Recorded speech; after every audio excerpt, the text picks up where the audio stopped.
ప్రకాశం జిల్లాలో తమకు తిరుగులేదు, తమకు బలమైనటువంటి పరిస్థితులు ఉన్నాయని చెప్పి చూసిన దోటే ఇలాంటి పరిణామాలు కూడా మనకు కనిపించాయి. ఇక కొంతమంది సంబంధించినటువంటి అభ్యర్థులు ప్రకటన అయితే మాత్రం మనం చూసాం. ఏదైతే మొత్తం 24 లోక్సభ స్థానాలను కావచ్చు, 175 అసెంబ్లీ స్థానాలకు సంబంధించి ఇడుపులపాయలో ఒక జాబితా ప్రకటించారు. కానీ ఇప్పుడు జరుగుతున్నటువంటి పరిస్థితులు, పరిణామాలు క్షేత్రస్థాయిలోకి వెళ్ళిన తర్వాత ఖచ్చితంగా పరిస్థితులు బాగలేవు, మళ్ళీ మార్చుకోవాలనేటువంటి పరిస్థితి కూడా కనిపిస్తున్నట్లుగా తెలుస్తోంది.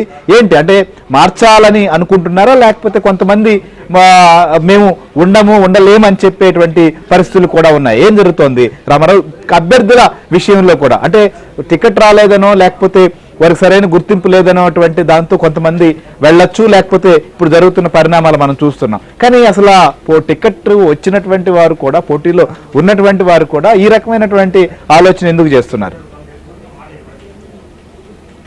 శ్రీహరి, వైసీపీ అధినేత జగన్మోహన్ రెడ్డి మేమంతా సిద్ధం పేరిట బస్సు యాత్ర ప్రారంభించిన తర్వాత ఆయన గ్రౌండ్ లెవెల్లో ఉండే రియాలిటీ ఏంటనేది తెలిసిపోయింది. అయితే ఈ లోపే కొంతమంది అభ్యర్థులు ఎవరైతే మొన్న ప్రకటించారో ఆ ప్రకటించిన అభ్యర్థులు ప్రచారంలో సైలెంట్ అయిపోవటం అనేది ఇప్పుడు వైసీపీకి జీర్ణంగా సమస్యగా ఏర్పడింది. వాళ్ళు ఈ పరిణామాన్ని డైజెస్ట్ చేసుకోలేకపోతున్నారు. దీంట్లో విషయం ఏంటంటే దాదాపుగా 10 నుంచి 15 మంది అభ్యర్థుల్ని మార్చాలి అని చెప్పి వీళ్ళు క్షేత్రస్థాయిలో యాక్టివ్గా లేరు అనేది కూడా ప్రధానంగా ప్రచారం జరుగుతుంది. పైగా అభ్యర్థుల మార్పులోనే చాలా మందిని అటు నుంచి ఇటు మార్చడం, ఇటు నుంచి అటు మార్చడం ఇవన్నీ కూడా జరిగిపోయింది. నిన్న కూడా వైఎస్ఆర్ కాంగ్రెస్ పార్టీకి రాజీనామా చేసి పూతలపట్టుకు సంబంధించిన ఎమ్మెల్యే కూడా కాంగ్రెస్లో చేరిపోయారు. ఇటువంటి పరిస్థితుల్లో ఎందుకు ఇలా జరుగుతుంది అనేదే ఇప్పుడు వైఎస్ఆర్ కాంగ్రెస్ పార్టీకి డైజెస్ట్ కావడం లేదు. అందువల్లనే ఈ రోజు అమావాస్య, రేపు ఉగాది పండుగ తెలుగు నూతన సంవత్సరం కావడంతో ఆ తరువాత వెంటనే కూడా ఆయన తాడేపల్లి ప్యాలెస్ కూడా చేరిపోతున్నారు.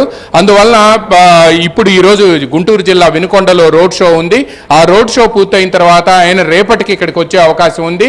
ఆ ఉగాది వేడుకల్లో కూడా సీఎం పాల్గొంటారు అని చెప్తున్నారు.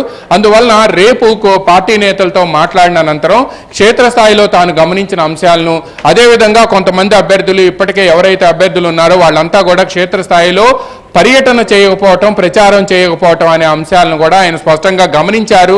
అదేవిధంగా ఐపాక్ ఫీడ్బ్యాక్ కూడా ఉంది అని చెప్తున్నారు. ఇటువంటి అభ్యర్థులు ఎవరైతే ఉన్నారో వాళ్ళలో మార్పులు చేర్పులకు సంబంధించి మాత్రం పార్టీ నేతలతో చర్చించిన తర్వాత ఒక నిర్ణయానికి వచ్చే అవకాశం ఉంది అని కూడా సమాచారం అందుతుంది.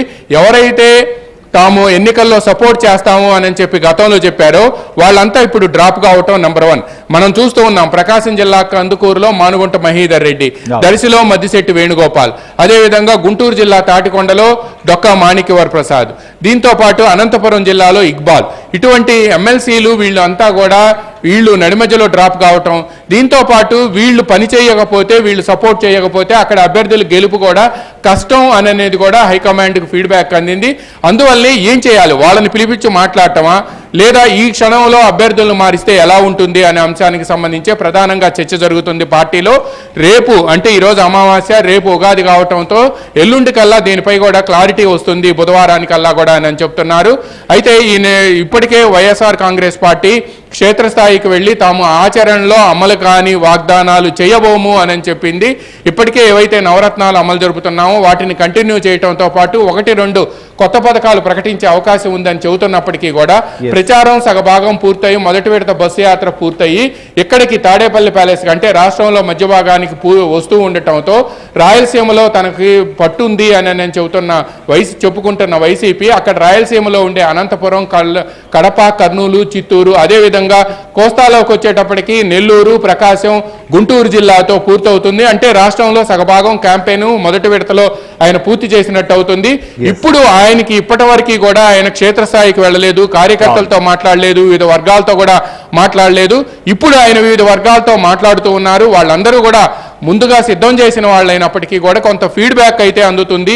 కొంతమంది అభ్యర్థులు కూడా యాక్టివ్గా లేరని తెలిసిన తర్వాత ఇప్పుడు ఏం చేయాలనే అంశంపైనే ఆ పార్టీలో చర్చ జరుగుతుంది. ఎట్టి పరిస్థితుల్లో కూడా కొంతమంది కొన్ని స్థానాల్లో అభ్యర్థుల మార్పులు చేర్పులు ఉంటాయని కూడా వైసీపీ వర్గాలు చెప్తున్నాయి. శ్రీహరి, మీరు అన్నట్లుగా ఇప్పటి వరకు కూడా బటన్ నొక్కుడు అనే దానిపైనే ఫోకస్ పెట్టినటువంటి ముఖ్యమంత్రి వైఎస్ జగన్మోహన్ రెడ్డి ఇప్పుడు ప్రజాక్షేత్రంలోకి వెళ్ళిన తర్వాత లేదా అక్కడ నాయకులు కావచ్చు లేదా అభ్యర్థులకు అండగా ఉంటారనుకున్నటువంటి వారందరూ నుంచి ఎదురవుతున్న పరిస్థితులు కూడా ఏంటనేది చాలా స్పష్టంగా అర్థమవచ్చు. ఇంకొక వైపు జాతీయ స్థాయిలో వస్తున్నటువంటి సర్వేలు, పీకే లాంటి వారు గతంలో జగన్మోహన్ రెడ్డి విజయం కోసం సలహాదారుగా పనిచేసినటువంటి వారు, ఇలాంటి వారు కూడా అక్కడ చెప్తున్నటువంటి నేపథ్యంలో అభ్యర్థుల్లో కూడా మీరు అన్నట్లుగా ఖచ్చితంగా ఒక టెన్షన్ అనేది అయితే మొదలైంది. దీంతోనే ముఖ్యమంత్రి ఆ జిల్లాలో పర్యటిస్తుంటే కూడా ఎమ్మెల్యేలే దూరంగా ఉండిపోయినటువంటి పరిస్థితి, ఎమ్మెల్సీలు గుడ్ బై చెప్తున్నటువంటి పరిస్థితులు మనం చూస్తున్నాం. చివరికి అంటే ఇంకా మనకు నామినేషన్లకు కూడా సమయం ఉంది.